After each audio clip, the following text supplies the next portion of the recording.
Minecraft, The Island. Written by Max Brooks. Chapter 18. When trying to tell yourself something, listen. You know, I said to my friends the next morning, losing that house might be one of the best things that's ever happened to me on this island. Bah, said Rainey. Yes, really, I continued, because it just added another P to my way. The lamb looked at me quizzically. Sorry, I said, you weren't born yet when I discovered the 5 Ps. Planning, preparing, prioritizing, practice, and patience. And now, I held up a theatrical fist, perseverance, which is just a fancy way of repeating my first lesson of not giving up. But when you put it with the other Ps, it makes a cube. At that point, they all turned away. How fitting, I told their butts, in more ways than one, because if you laid all these Ps out on the ground, you could fold them up into a cube, which is what this whole world's made of. I took a moment to let this profound epiphany sink in, and took from their munching sounds that they were as impressed with me as I was with myself. The way of the cube, I said grandly, striding among them with outstretched hands, and the perfect philosophy for my next project. Bah, said Cloud. Oh no, I told my pale companion, not a new house, not yet. Not before finally tackling the reason I lost the first one.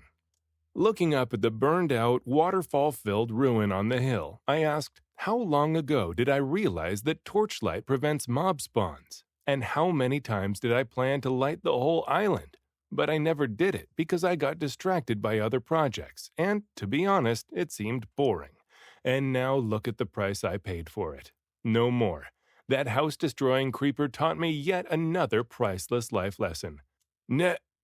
Turning back toward my friends, I saw that they'd all walked away in the middle of my monologue. Never put off the boring but important chores, I shouted after their retreating forms. And so I went straight to work on lighting up my island. I used up all my coal and most of my wood to make enough torches to carpet the land. I placed them on trees, on grass, on the beaches, even in the middle of the lagoon on a single column of cobblestone. I wasn't taking any chances. Yes, I know, I promised to leave that part of the island exactly as I found it, but I reasoned that if I didn't mob-proof the environment with torches, then I risked damaging it further with more mob attacks. Sometimes you have to compromise an ideal in order to save it. I'm glad I did. Not one mob, I said to Moo, standing in the midnight meadow, watching the torches blend with the stars. Not a single spawn from one end of the island to the other. Moo, she answered agreeably. I looked up to the stars on their slow, straight journey west. I could stare at them all night. And then, on that thought, I added, in fact, why do I need a house anymore? I imagined my bed on the bare summit of the hill, with only the stars for cover. The island's safe, and the temperature's always mild. Why do I need a roof over my head? And at that moment, and this really happened, it began to rain. And not those little drizzly showers that came every now and then. This was a full-blown storm, with ground-shaking thunder and cracks of white lightning. That's why, I said, sheltering under a tree with Moo. Just thinking about being struck made me shiver. As much as I'd like to sleep out under the stars, I'd also need a roof over my head. And it wouldn't be a wooden roof this time. In fact, the whole structure would be fireproof. Remember that story of the 3 pigs? I did, right down to the exact detail of using bricks. No reason substance can't have style, right? I found that bricks were just as strong as cobblestone, and they also looked really nice. I dug up all the clay from the lagoon's underwater pits, but after replacing the bottom layers with sand, I put that top layer right back in order to restore its natural beauty. I was lucky enough to have clay to make plenty of bricks for a cozy cottage. I guess I won't have to describe what the house looks like to you, unless of course you're reading a copy of this story, or the original's been moved somewhere else. I'm going to assume it's in the same place, though, and that you've seen the smaller C-shaped building that mirrors the natural form of the island. You've seen the kitchen and the workshop wings on the first floor, the bedroom and walk-in closets on the second. You've seen the iron front door and the 2 trapdoors on each wing for ventilation, as well as the iron bar windows I have set at the north and south walls of each upper floor. Doesn't that sea breeze feel good? You've seen that I learned how to make a clay flower pot and that I left it next to my bed and an armor stand in the closet. And you've seen that I figured out how to stain glass blocks in the ceiling and make proper, thin, elegant window panes downstairs. Most important, though, you've seen the paintings. Those came about when I was making a new bed. Now that I'm not using flammable wool for carpeting anymore, I thought, why not mess around a little with it and see if I can come up with anything else? And I did. A mix of sticks and wool got me the image of a blank white canvas stretched in a wooden frame. It was only when I grabbed it that the real bizarreness began. Experience suggested that this object belonged on the wall, and when I placed it on the naked bricks, the surface suddenly filled with brilliantly colored mini-squares. The sheer surprise made me back up a few steps, and that was when I saw a clear pattern. It was a human figure from my world, tall and rounded, with black clothes and reddish hair, standing on a mountaintop, looking over a white landscape. Whoa, I breathed, feeling truly gobsmacked. This was a whole new level of crafting. Not the basic generic items like a pickaxe or a bed. This was a clear, specific, unique image. How? I asked aloud. How had this world decided on what would fill the canvas? I punched up the painting, trying to examine it closer. The image went blank. I placed it back on the wall and saw something completely different. Not only had the frame changed shape, but the picture now appeared to be two black and white figures reaching for each other. What? I whispered and removed it again.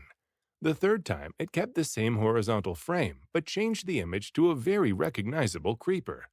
And that's when the theory formed. Was the world choosing these images, or was I? The first two subjects were real paintings from my world. In fact, the very first painting, The Man on the Mountaintop, had been reproduced on the cover of a book I'd once read, something about a man creating a monster. Was this world somehow channeling my memories? Was this the key to remembering who I was? Leaving the creeper painting up as a fitting reminder to always close the door, I got to work on another frame and placed it on the wall in my bedroom. What else will I remember? I thought. I gaped at the painting that appeared. At first, I didn't think it came from either world. The subject was of a man, I think, with yellow skin, a red shirt, blue pants, and a triangular blue and red hat. At first, his crude outline looked squarish, but the thin lines just didn't match up with this world. And then it hit me. "You're King Graham," I said to the picture, "from the computer game King's Quest." Computers. I'd thought a lot about the conveniences of my world. Refrigeration, microwave ovens, TV, and AC. All of them were in reference to making my life here more comfortable. But computers were different. They didn't just help my life, they were my life. That's why I didn't know how to fish or cook or tend a garden. I've spent my life in front of a screen. But who did that life belong to? Stepping out of the house, I didn't think about where I was going or notice that it had begun to drizzle.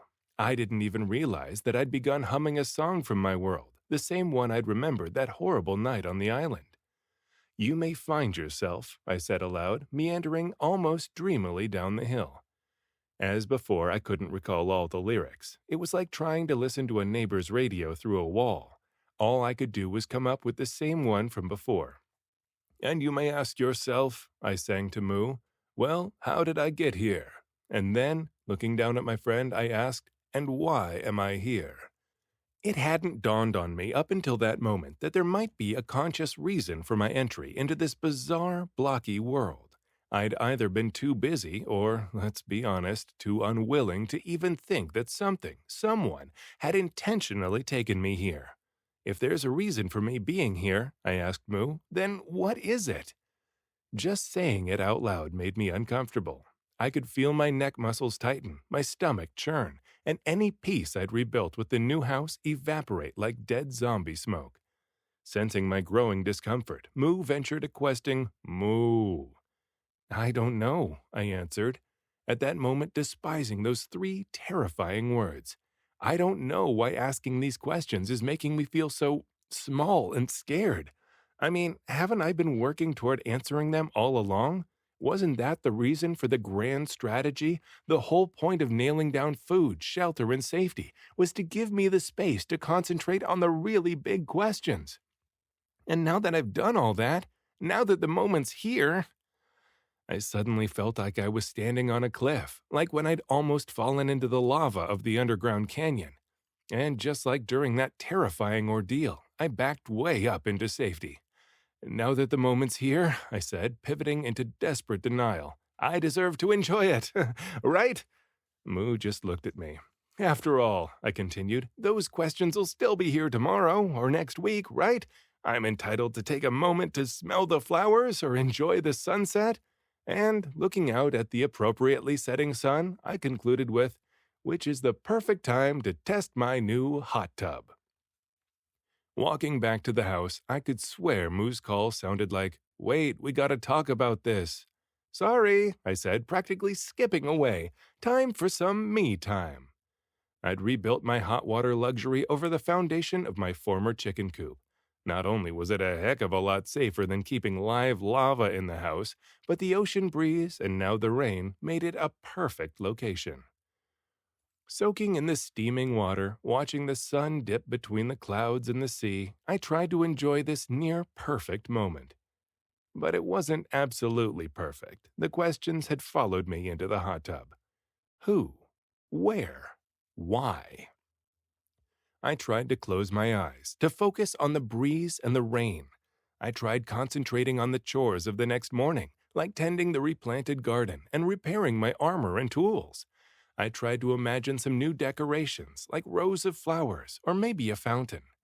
Nothing worked. Questions, I realized, don't stay put. You just can't walk away from them. Not that I didn't try. For the second time in 10 minutes, I got up and left. Time for bed, I told myself, even though sunset had become my favorite time of day. I walked up to the house, ready to spend my first night in my newly finished masterpiece. I hoped that a good night's sleep and a morning of comforting routine would help keep me focused on the here and now. That's when I noticed the torches, or lack thereof. I only had one on the top floor and one on the bottom. I'd used all the others to light the island. Oh, that's bad, I said, shaking my head dramatically. That's really bad. Looking out through the bars of my bedroom window, I called down to Moo. See that? Too dark. Gotta get more torches and more coal. I gotta get mining again. Moo, came an answer that I took as, you know you're just making up excuses. No, seriously, I countered. What if one torch isn't enough to keep mobs from spawning? Again came a long, scolding, will you just deal with what's bothering you already? Moo.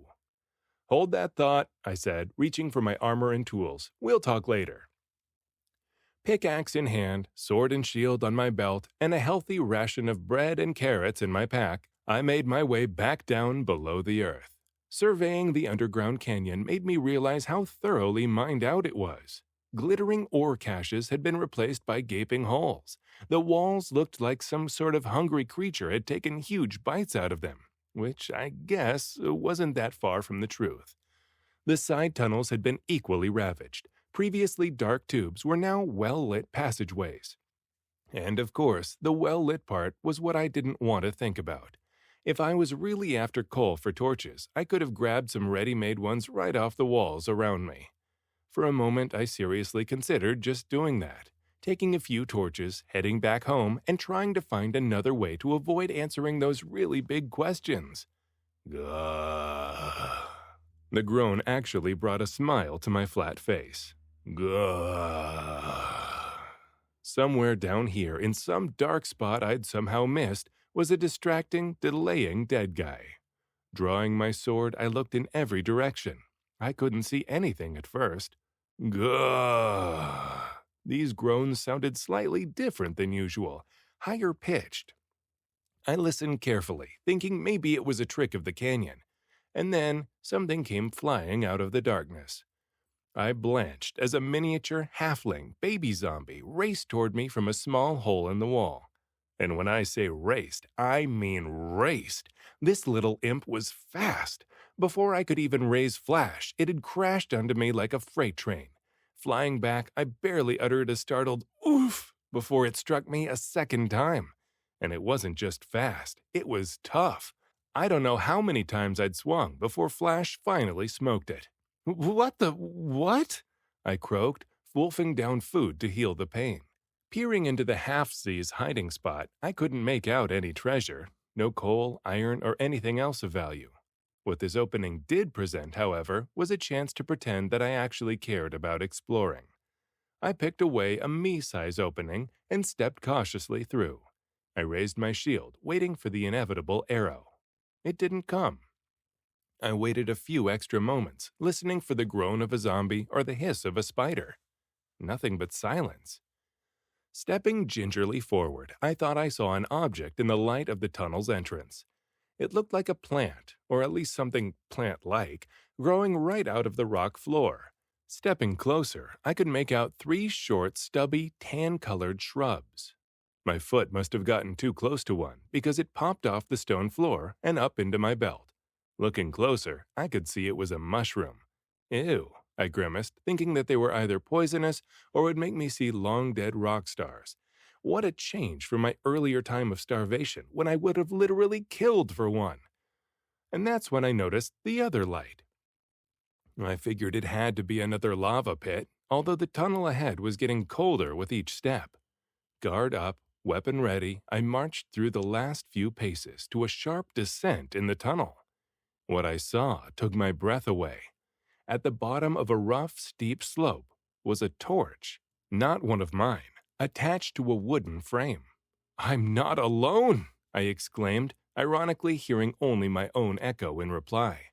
So many images flashed before my mind. The boots I'd pulled out of the ocean, the questions about what lay beyond the horizon, and with a sudden, sharp sense of danger, the witch. What if this was its home? What if there were more of them? Balancing between verve and vigilance, I crept to the bottom of the slope and stared in pure shock down the length of an artificial 4 pattern. Every few steps, the ceiling was supported by wooden crossbeams set on double-high fence posts. I couldn't tell how far back the tunnel went. Darkness blotted out anything beyond a few dozen paces. Who made this? I wondered. And when? And where are they? My head was spinning with questions. Had my island once been inhabited? Had there been another individual like me, or a group of people who had come here, built this, and then left? If so, where was the surface evidence, like structures and homes? Had the original miners decided to restore the island to its natural state before leaving? If so, why hadn't they taken all the other minerals I'd found up until this point? Maybe they'd taken as much as they needed. Or, my pulse raced, maybe the island hadn't been their starting point, but their ending. Maybe this mining tunnel ran under the ocean and out to reality, or a new world, or a different island at the very least. I thought about calling out to whoever might still be here, but then reasoned that they might also be hostile. Just because someone looks like you doesn't make them a friend.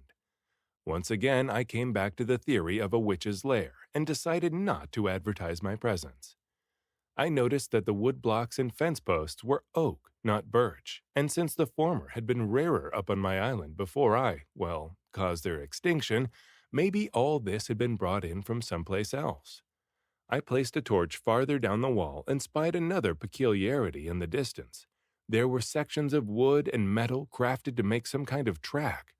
I followed it hesitantly, placing torches every few steps and listening for any nearby sounds. I passed caches of embedded coal, iron, and redstone, which I promised to dig out later. I also passed several blocks of spider webs in the upper corners of the shaft. This last observation sent my anxiety to full alert. Maybe they've been spun by some harmless little species about the size of a crabupine. Or maybe their bigger cousins are to blame. Still following the track, I saw that the shaft split left and right. I looked left, saw nothing but blackness, looked right, and saw what looked like a metal box. Getting closer, I saw that it wasn't a box, but a wheeled cart that held a standard wooden storage chest. Opening the lid, I found a worn iron pickaxe and something that positively blew my mind. It wasn't that it was crafted of diamonds. It wasn't that the diamonds had been crafted into armor. It was that the armor had been crafted for something that wasn't human. At first glance, this large protective cover seemed to be made for a 4-legged animal. A cow? A sheep? Why would anyone want to protect animals that were ignored by mobs? Maybe it's protection against another monster I haven't encountered yet, I mused, examining the glittering cover. Or maybe it's the animal, not the monster, that I haven't encountered.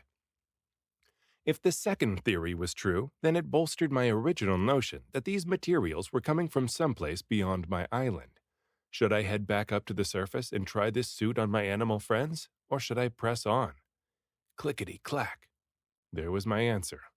3 arrows, yes, 3, came whistling from the dark to bury themselves in my ironclad chest. I winced, turning to run down the tunnel. Like that very first underground battle, I turned a corner and waited for my pursuers to show. Click, click, click. I could hear 3 pairs of bony feet, although it didn't seem possible. 1, maybe 2, but I'd never come across that many.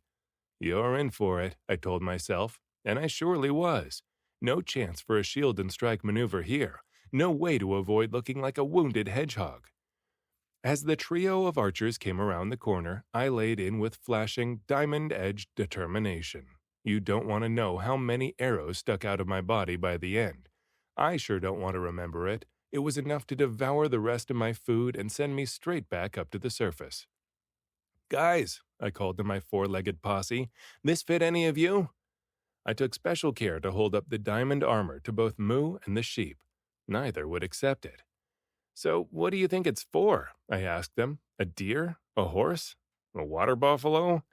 The middle one made the most sense, as I'd seen pictures of armored horses from my world. I guess the specific animal isn't as important, I told Moo, as the fact that there has to be other land out there. I glanced out at the horizon, feeling my insides tighten again. Or maybe not, I chirped, hopping back on the Denial Express. This island could be a mountaintop on a world that flooded. Wasn't there a career-killing movie about that? The animals all stared at me. Whatever, I said, and headed back for the hill. Point is, I gotta get back down there. Who knows what I'm gonna find? I still wasn't ready to listen to what my subconscious was trying to tell me.